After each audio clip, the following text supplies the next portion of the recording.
Hello everyone, welcome to my channel Pooja economics and this is Pooja Saroha. तो आज हम कर रहे हैं ऑर्गेनाइजेशन ऑफ डाटा का पार्ट 2। तो इसमें हम डिस्कस करेंगे कि फ्रीक्वेंसी डिस्ट्रीब्यूशन की डेफिनेशन ये क्या होती है। तो देखिए, जो फ्रीक्वेंसी डिस्ट्रीब्यूशन है वो एक तरह का मेथड है। क्या है? Classify raw data of quantitative method. तो मतलब इसमें रो डाटा को कलेक्ट किया जाता है क्वांटिटेटिव मेथड में, और इसमें हर तरह की वैल्यू को डिस्ट्रीब्यूट किया जाता है उनकी फ्रीक्वेंसी के अकॉर्डिंग। तो अब ये देखिए, ये दो तरह के होते हैं। सबसे पहले है स्टैटिस्टिकल सीरीज। इसमें क्या होता है?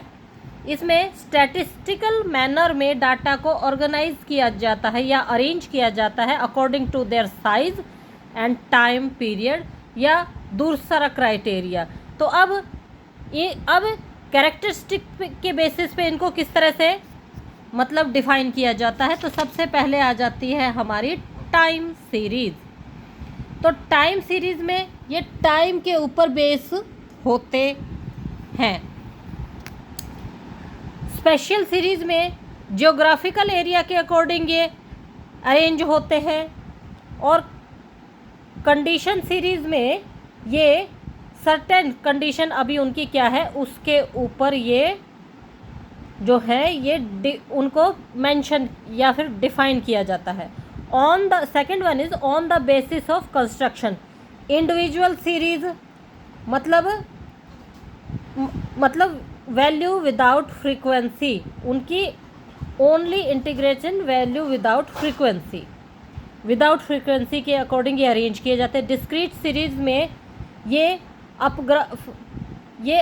अनग्रुप्ड होती हैं, अनग्रुप के इनका कोई ग्रुप नहीं होता, उसके अकॉर्डिंग पे ये अरेंज होती है। और कंटिन्यूस सीरीज में ये जो है ये ग्रुप के ऊपर बेस होती है और कंटिन्यू चलती रहती हैं। तो अब सेकंड वन इज, आगे बढ़ने से पहले तो सबसे पहले हम इंडिविजुअल सीरीज़ के बारे में पढ़ लेते हैं। तो देखिए, ये दो तरह की होती है। एक तो ऑर्गेनाइज होती है जो कंटिन्यू चलती रहती है, जैसे 2, 4, 6, 8 एंड 10।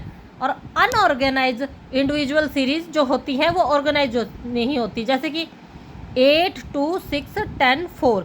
तो देखिए, मैंने समझाने के पर्पज़ से ये इनको ही इधर उधर उलट पलट कर दिया था।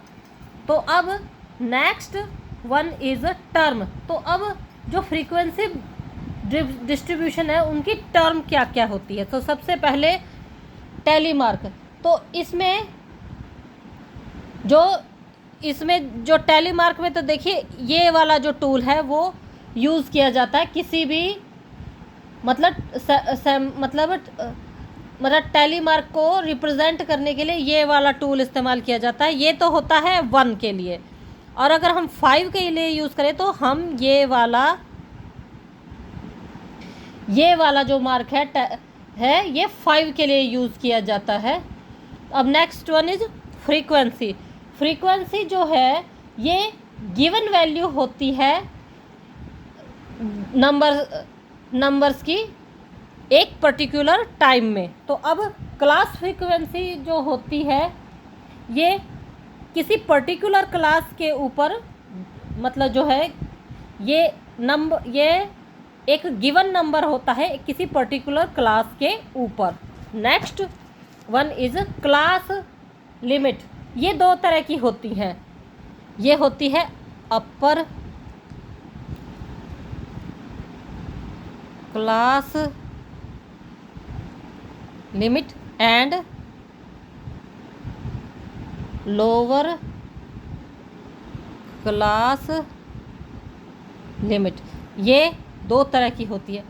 और क्लास विद, इसको तो ये देखिए, ये डिफरेंस है अपर क्लास लिमिट और लोअर क्लास लिमिट के ऊपर, और ये रहा हमारा formula. Next one is class mid point.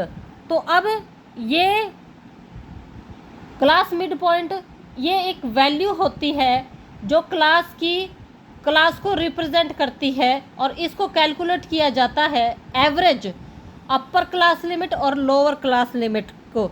तो देखिए ये फॉर्मूला हो गया, class midpoint equal to upper class limit and lower class limit 2। और देखिए शॉर्ट फॉर्म में मैंने इसको इस तरह से डिफाइन कर दिया है, upper class limit and lower class limit up to 2। Next one is, excuse me, तो अब next one is class with maximum construction of data. ये हाईएस्ट फ्रीक्वेंसी होती है। बैकग्राउंड में आने वाली आवाज को आप इग्नोर कीजिए। Class with minimum construction of data, ये लोअर, सबसे क्लास की सबसे लोएस्ट फ्रीक्वेंसी होती है। अब last one is relative frequency. तो देखिए ये फ्रीक्वेंसी, ये एक, it is a group of frequency represent presentation of total frequency of distribution.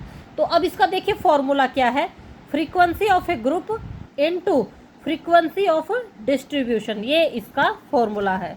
तो आज का ये हमारा लेक्चर यहीं पर ख़त्म होता है। तो बहुत जल्दी ही मैं वाइट बोर्ड पर भी आऊँगी। तो देखिए कुछ चीज़ें समझाने के लिए मुझे बुक पे इस पेन कॉपी का सहारा लेना पड़ा, क्योंकि क्योंकि वाइट बोर्ड में कई बार कुछ अक्षर नज़र नहीं आते हैं। सो अगर आपको मेरा काम पसंद आता है तो प्लीज़ मेरे चैनल को लाइक कीजिए, शेयर कीजिए, सब्सक्राइब कीजिए। फिर मिलती हूँ आपसे। स्वस्थ रहिए, खुश रहिए, धन्यवाद।